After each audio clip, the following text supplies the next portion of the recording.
Para mí la lectura es una opción que me gustaría fuera una posibilidad para todo el mundo, y que es la posibilidad de articular, de alguna manera articular el silencio o lo que pasa cuando uno está solo. En mi casa o en las casas en las cuales yo vivía, no había libros. Había unas revistas, Selecciones, Cromos y Mecánica Popular. Esa era la biblioteca de nosotros. Yo sabía que existían los libros, obviamente, pero no tenía acceso a ellos. En mi infancia, más que todo, pero de alguna manera sí había un acceso a los cuentos de hadas, que fue lo primero que yo encontré y que leí, Simba del Marino, Las Mil y una Noches, Aladino y la Lámpara Maravillosa.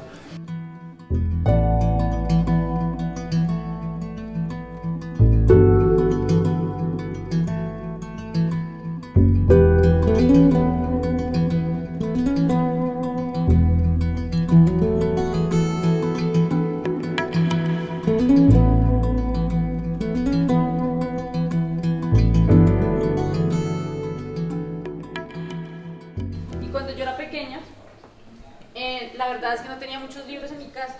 Tenía 3 libros. Tenía este libro, que se llama El Tesoro de los Tres Hermanos. Y tenía este de Rafael Pombo. Me encantaba leer mucho Simón el Bobito, La Pobre Viejecita y Juan Matachín. Crecí en una casa con biblioteca. Eso es importante, que los libros estén allí para uno.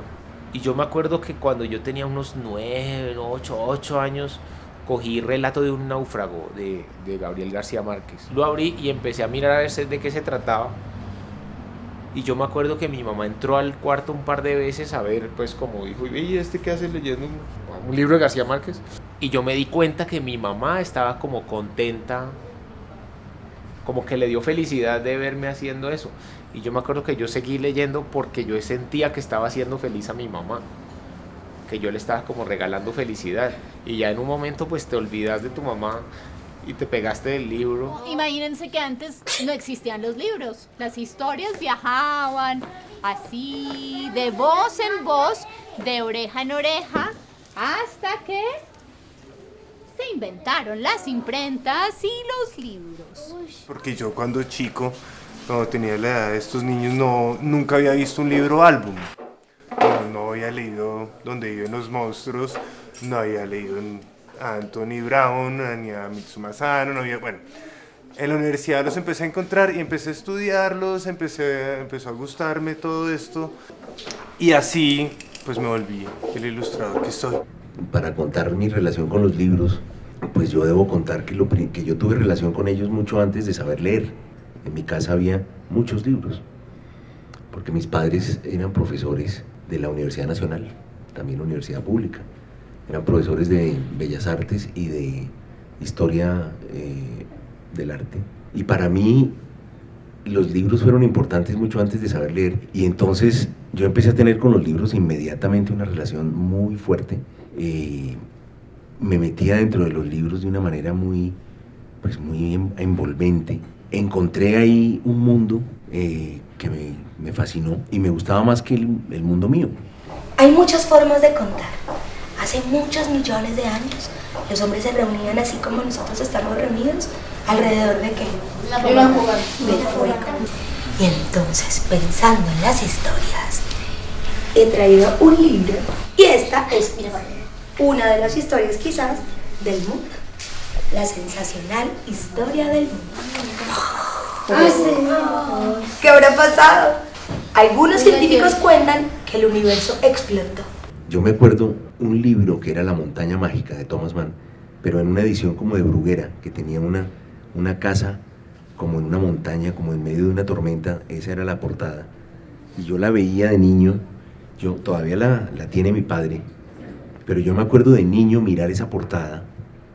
Y claro, era lo único que me decía algo, esa imagen, porque yo no sabía todavía leer.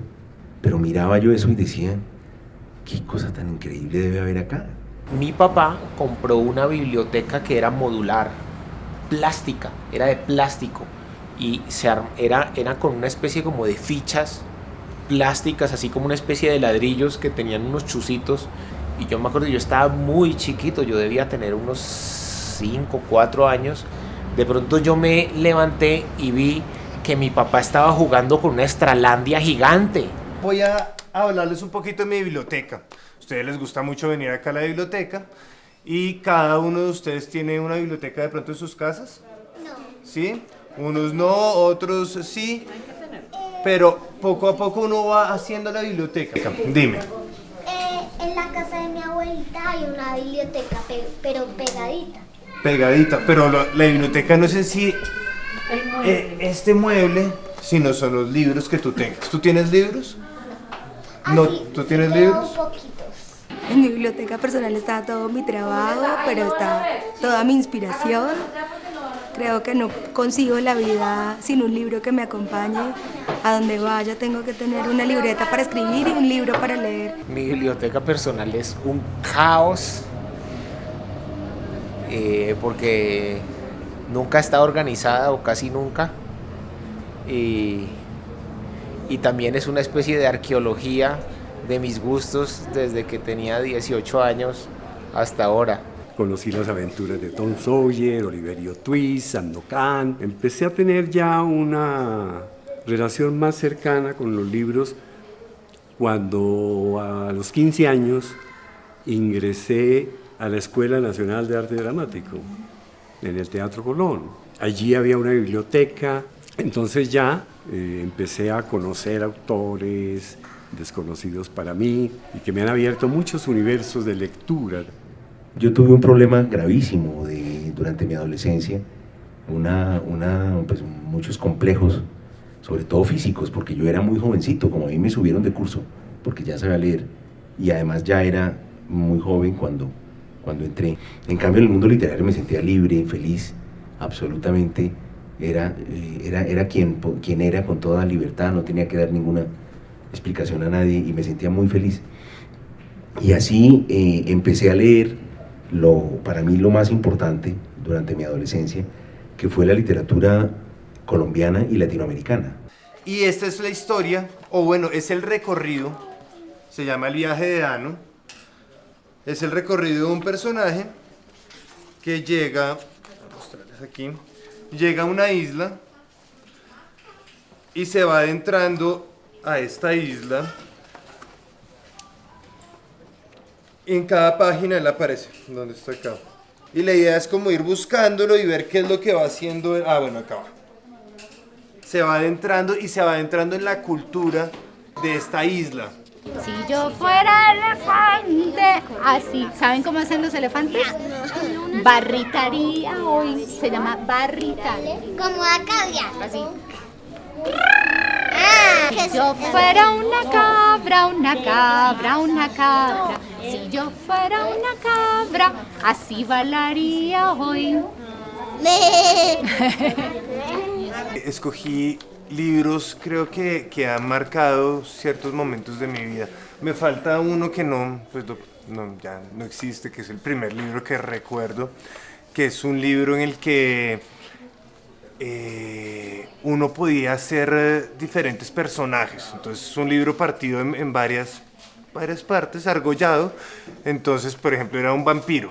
Entonces uno le quitaba la cabeza al vampiro y aparecía Frankenstein. Y así uno iba haciendo como diferentes personajes y pues posibilidades. Y era un libro, un juguete, de alguna forma era un juego muy divertido. Pero bueno, ese libro lo perdí hace muchos años y no lo encontré. Surgieron un montón de preguntas entre los padres alrededor de cómo uno se hace, qué es lo que quiero para mi hijo, que cómo hago para que lea. Que la biblioteca de uno es de uno, ratos nosotros tenemos que ir construyéndola en la vida. Al llegar acá a la biblioteca me encontré con los cómics que habían en la colección y pues decidí hablar un poquito de qué me gustaba de ahí. Llegué con un taller pues que se hace, digamos, entre los historietistas que he conocido, pues es como lo normal, un mini fanzine de 8 páginas, que es que con una sola hoja se elabora una historia a modo de pequeño libro, folleto, que se puede fotocopiar y que es como muy fácil de manipular. Digamos que hay otro tipo de ejercicios, pero son más como especializados y que requieren como mucho más tiempo y trabajo. Todo el mundo, preparen sus palmas, repitan con sus palmas lo que hace la guitarra.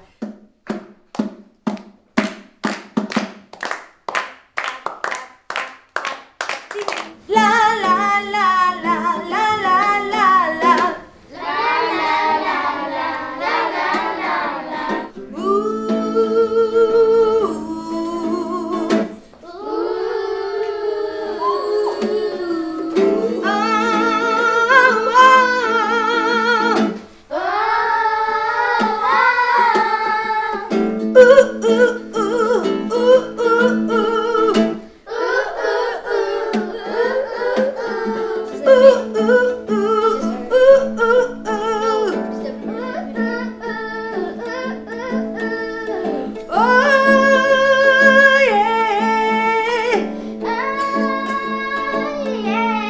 Un aplauso, tremenda cantante.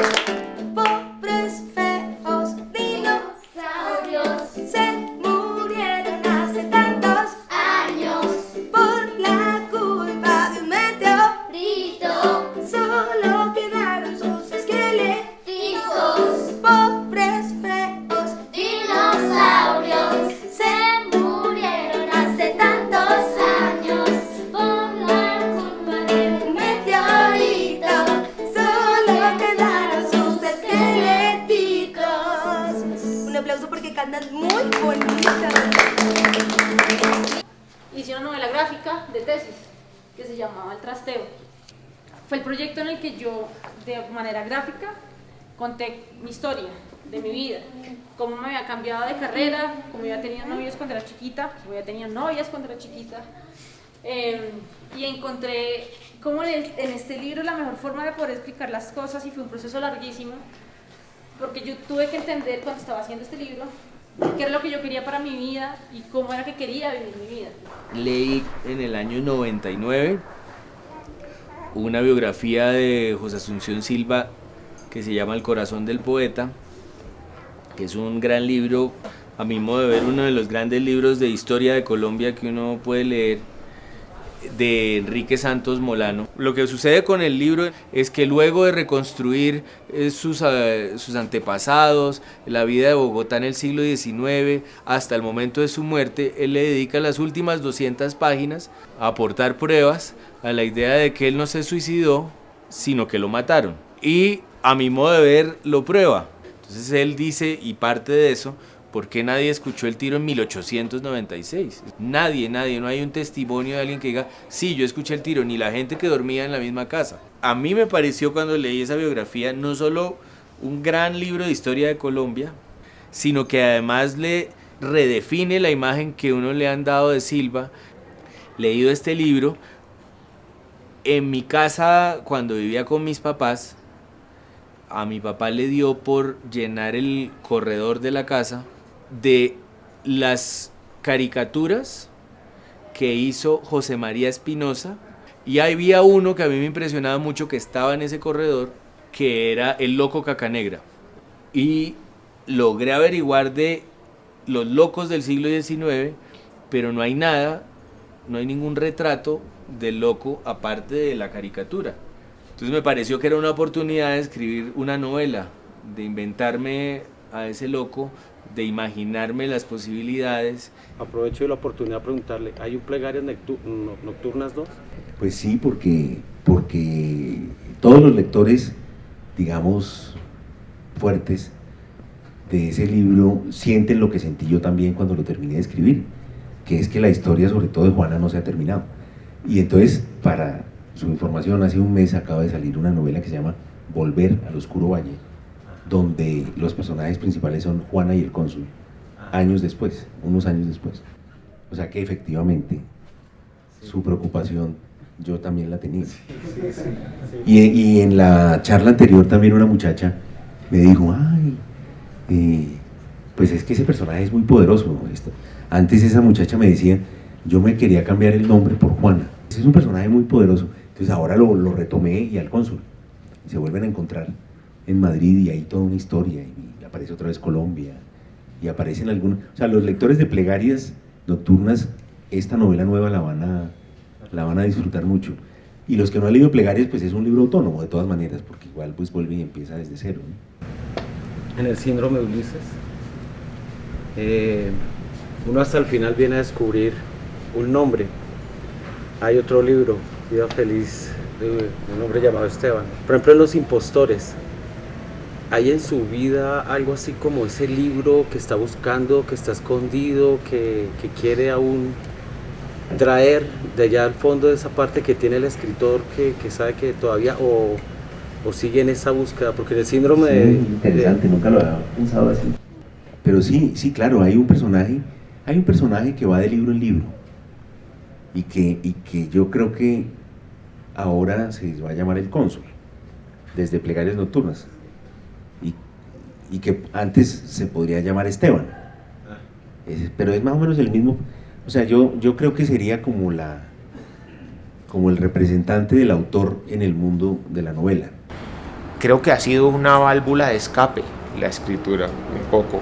Como que en los momentos de mayor agobio, a veces económico, de salud, de amoroso, lo que sea,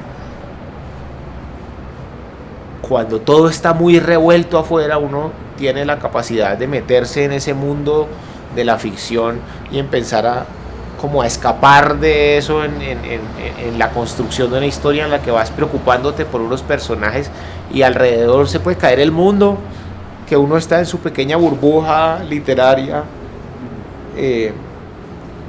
gozándolo, ¿no? Desde niño yo como que siempre fui una persona callada y retraída y siempre he estado buscando mi propia voz. Durante mucho tiempo pinté, escribo, hago fotografía, le jalo mucho a la fotografía, pero siempre es esa búsqueda de esa voz. Es de qué manera cuento mi mundo interior.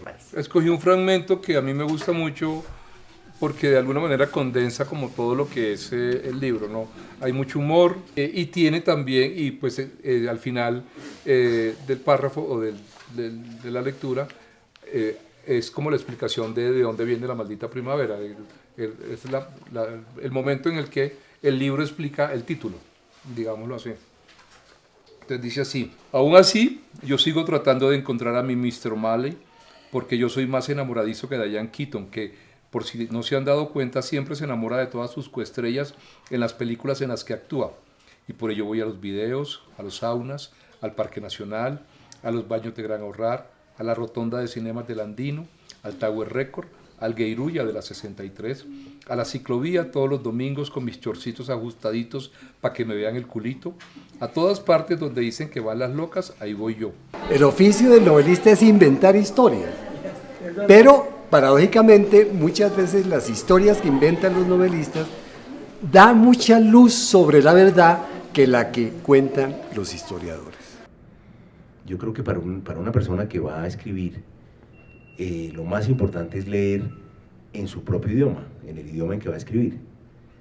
No digo que no haya que leer también autores rusos y autores franceses, claro que sí, pero los autores que escriben en el mismo idioma en que uno va a escribir se comunican con uno y su talento uno lo recibe directamente de ellos.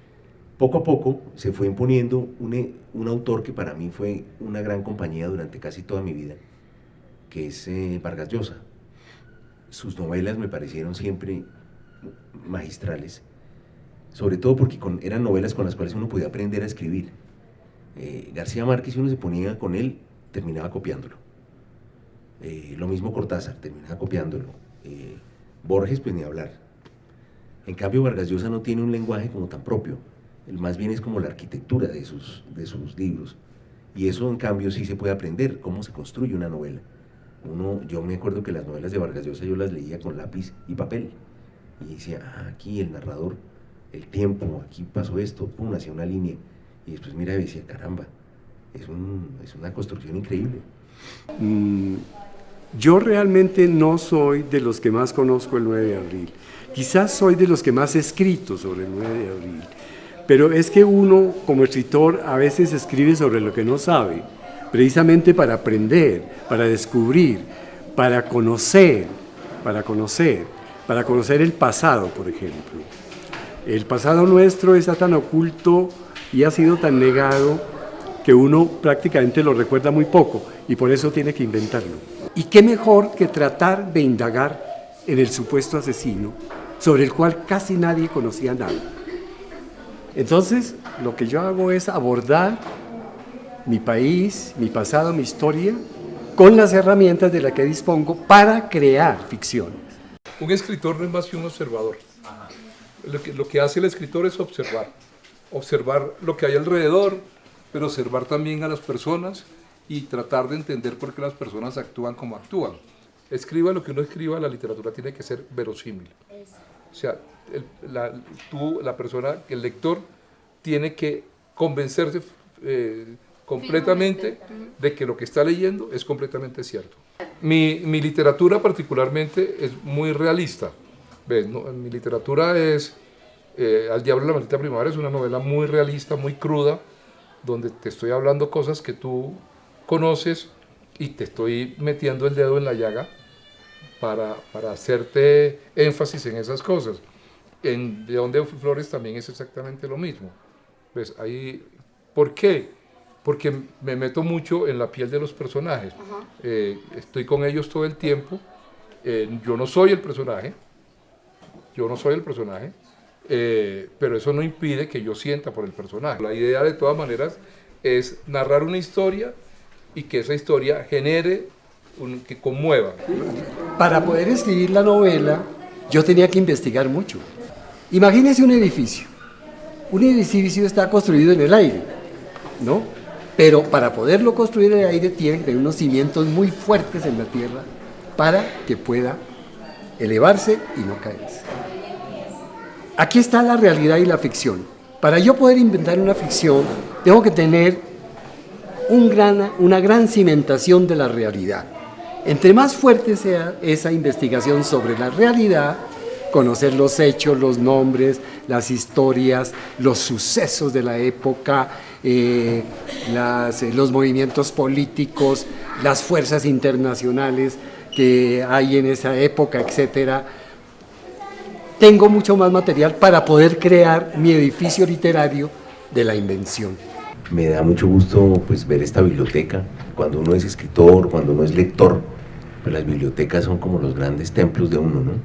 A mí lo que me parece genial de las bibliotecas públicas es la vida que puede llegar a hacerse alrededor. Yo creo que a mí me hizo, no sé si me hizo mucha falta, pero lo extraño algo que nunca viví, ¿sí? Lo vivo ahora que soy autor y vengo a las bibliotecas y me gusta ver lo que pasa.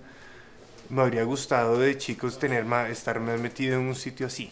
Estoy muy complacido y asombrado muy positivamente de encontrarme aquí en Arborizadora Alta, porque es una instalación, un espacio extraordinario. Yo me crié en los barrios de Bogotá. Mi infancia la pasé en el barrio Belén, en el barrio Santa Bárbara y en el barrio Ricaurte específicamente. Y estudié en las escuelas de esos barrios.